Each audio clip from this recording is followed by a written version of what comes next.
Hello बच्चों, let's see the question. In here the question says that between which of the following the relationship is not an example of commensalism. तो यहाँ पे question में क्या पूछा गया है कि क्वेश्चन में ये पूछा गया है कि जो भी रिलेशनशिप्स हैं, यहाँ पे 4 रिलेशनशिप्स प्रेजेंट किए गए हैं, उनमें से कौन सा ऐसा रिलेशनशिप है जो कि कॉमेंसालिज्म का एग्जाम्पल नहीं है, ये हमें बताना है.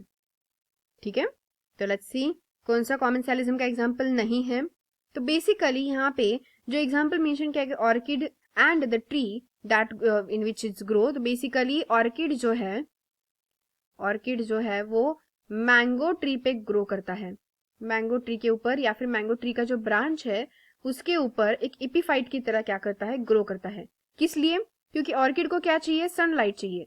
तो मोर अमाउंट ऑफ सनलाइट पाने के लिए ऑर्किड्स क्या करते हैं, मैंगो ट्री पे ग्रो करते हैं. लेकिन उसकी वजह से मैंगो ट्री को किसी भी तरीके का हार्म नहीं होगा और ना ही बेनिफिट मिल रहा है. सो ऑब्वियसली ये एक किसका एग्जांपल है, कॉमेंसालिज्म का. क्योंकि कॉमेंसालिज्म में एक स्पीसीज जो है जो कि पैरासाइटिक स्पीसीज होगी, जैसे कि यहाँ पे हमने फर्स्ट में देखा ऑर्किड, उसको पूरा बेनिफिट मिलेगा, बेनिफिट. लेकिन जो होस्ट वाली स्पीसीज है उसको कोई हार्म नहीं होगा, नॉट हार्म, किसी भी तरीके का हार्म भी नहीं और किसी भी तरीके का बेनिफिट भी नहीं. Okay, not benefit and not harm, कुछ भी नहीं. Let's see the next. यहाँ पे है cattle egret and grazing cattle. तो ये भी ट्रू है कि जो कैटल इग्रेट जो बर्ड्स होते हैं, वो इग्रेट्स बर्ड क्या करता है, that bird sit on the back of grazing cattle. जो भी ग्रेजिंग कैटल होगा ना, उस ग्रेजिंग कैटल के बैक पे बैठा रहेगा. यानी कि वो ग्रेजिंग कैटल कोई भी हो सकता है, जैसे कि काऊ हो सकता है, शिप हो सकता है, बफेल हो सकता है. तो जो भी ऐसे घास फूस खाने वाले जो एनिमल्स होते हैं उनके बैक के ऊपर ये बैठे रहेगा. क्योंकि जो ग्रेजिंग एनिमल्स होते हैं, जब भी वो घास फूस यानी कि जो ग्रास है, जब भी वो ईट करेंगे, एट दैट टाइम जो भी उस ग्रास पे बैठे हुए इंसेक्ट जो होंगे वो फ्लाई होंगे.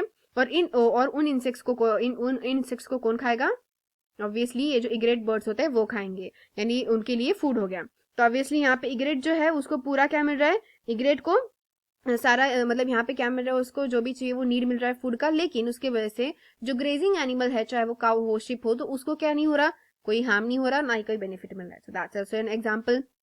नेक्स्ट है a sea animal and a clown fish. तो सी एनिमल और क्लॉन फिश ये भी एक कॉमेंसालिज्म का ही एग्जाम्पल है. This also example of commensalism, जिसमें एक स्पीसीज को क्या होगा, बेनिफिट होगा, तो दूसरे को किसी भी तरीके का हार्म भी नहीं. यहाँ पे सी एनिमल जो होगा, वो सी एनिमल जो है दैट इज स्पीसीज जो एक पैरासाइटिक स्पीसीज है, जो क्या करेगी, क्लॉन फिश के बेसिस पे जो है अपना फूड ऑब्टेन करेगी, क्लॉन फिश के बेसिस पे, जिसकी वजह से क्लॉन फिश को किसी भी तरीके का ना बेनिफिट होगा ना ही हार्म होगा. लेकिन जो लास्ट एग्जाम्पल दिया गया है यहाँ पे, that is a female wasp and a fig species, ये एग्जाम्पल जो है this is a wrong example. अब वो कैसे, लेट्स सी.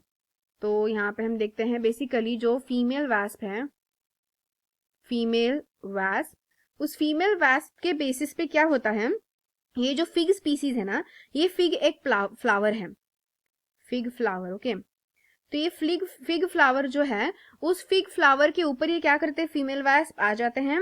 और फीमेल वास्प क्या करता है, वो उसके ऊपर कि जो भी पोलिनेशन है वो पोलिनेशन कॉज करेगा. फीमेल वास्प क्या करेगा, फिग फ्लावर, मेल जो फिग फ्लावर होगा उससे जो भी पोलन्स वो पास करेगा फीमेल फ्लावर पे, फीमेल फिग फ्लावर पे. ठीक है, तो उसकी वजह से क्या हो गया कि जो फिग फ्लावर है उसको भी बेनिफिट मिल गया कि उनका पोलिनेशन हो गया.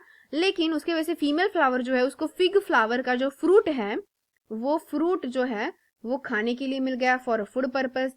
यानी कि यहाँ पे दोनों को बेनिफिट हुआ है, both are benefited, both benefits, यहाँ पे दोनों को भी बेनिफिट मिला है. ओके, होस्ट को भी और पैरासाइट को भी, दोनों को यहाँ पे बेनिफिट मिला है. तो इस तरीके का जो रिलेशनशिप होता है उसे कहा जाता है mutualism.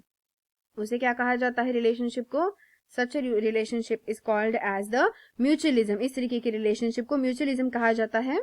So right here not commensalism. सो इसीलिए हमारा यहाँ पे इनकरेक्ट ऑप्शन जो है, जो एक कॉमेंसालिज्म का रिलेशनशिप नहीं है, वो कौन सा है, that is option number D. So I hope you got the answer very well. Thank you and all the best.